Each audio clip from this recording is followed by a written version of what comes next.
Halo, nama saya Abi Syahroni. Di sini saya akan menjawab 5 soal UTS mata kuliah Perencanaan Wilayah dan Kota. Soal yang pertama, jelaskan tujuan dan manfaat mempelajari mata kuliah ini. Perencanaan perkotaan berfungsi atau bermanfaat mengendalikan perubahan di dalam kota yang terjadi secara kontinu. Kota sentiasa mengalami perubahan sosial, politik, budaya, serta perubahan ekonomi. Perubahan-perubahan yang terjadi senantiasa berhubungan dengan unsur ruang, kepentingan publik, serta keputusan dalam merespon perubahan. Perencanaan kota juga bisa mewujudkan taraf hidup yang layak bagi masyarakat dengan menciptakan kondisi kerja yang merata bagi seluruh lapisan masyarakat. Ia juga bisa membantu proses globalisasi dengan tepat mempertahankan warisan budaya yang beragam. Di samping itu, perencanaan kota juga bisa membantu memenuhi kebutuhan yang berbeda-beda dari bermacam-macam kelompok. Pertanyaan kedua, jelaskan definisi perencanaan dari sederhana sampai yang rumit.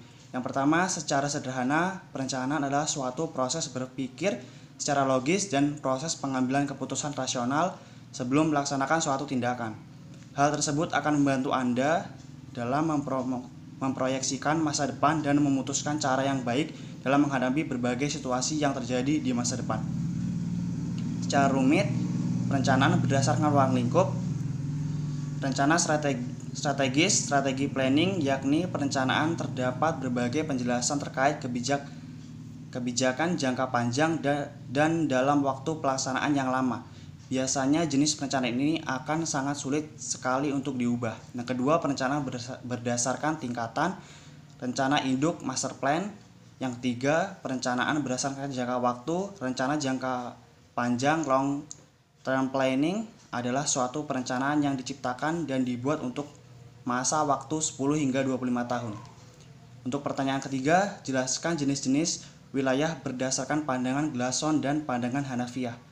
Menurut Glasson, terdapat dua cara pandang tentang wilayah, yaitu pandang subjektif dan pandang objektif. Cara pandang subjektif yaitu wilayah adalah untuk mengidentifikasikan suatu lokasi yang didasarkan atas kriteria tertentu. Dengan demikian, banyaknya wilayah yang tergantung pada kriteria yang digunakan. Wilayah hanyalah suatu model agar bisa dibedakan satu lokasi dengan lokasi yang lainnya. Menurut Hanafiyah, wilayah dapat pula dibedakan atas konsep absolut dan konsep relatif. Konsep absolut didasarkan pada keadaan fisik, sedangkan konsep relatif selain memperhatikan faktor fisik juga sekaligus memperhatikan fungsi sosial ekonomi dari ruang tersebut. Pertanyaan yang ketiga, jelaskan jenis-jenis kota dan cakupannya. Kota kecil 20.000 sampai 50.000 jiwa. Sebuah kota dapat dikategorikan atau diklasifikasikan menjadi kota kecil jika penduduk yang tinggal di kota itu berjumlah 20.000 sampai 50.000 jiwa. Dengan mengetahui jumlah penduduk yang ada di kota kecil, maka pembangunan di kota kecil dapat dilaksanakan dengan baik dan tepat. Yang berikutnya, kota sedang 50.000 sampai 100.000 jiwa. Sebuah kota dapat diklasifikasikan ke dalam kota sedang apabila jumlah penduduknya sampai mencapai 50.000 hingga 100.000 jiwa.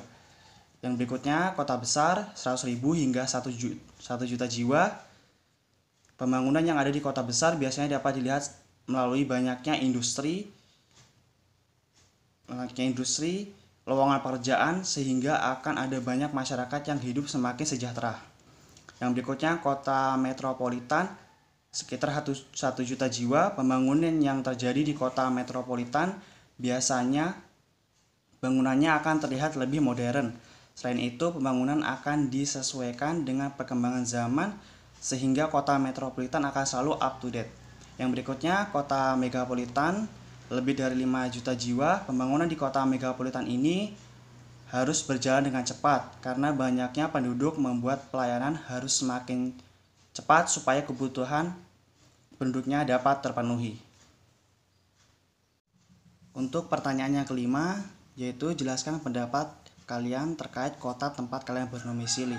Di sini saya berdomisili di Kota Jayapura. Menurut saya, Kota Jayapura itu termasuk kota yang masih berkembang karena rencana pembangunan yang kurang merata dan akses-akses yang masih kurang memadai atau tidak terawat membuat kota Jayapura masuk ke dalam kota yang berkembang. Seperti itu. Sekian video UTS dari saya ucapkan terima kasih.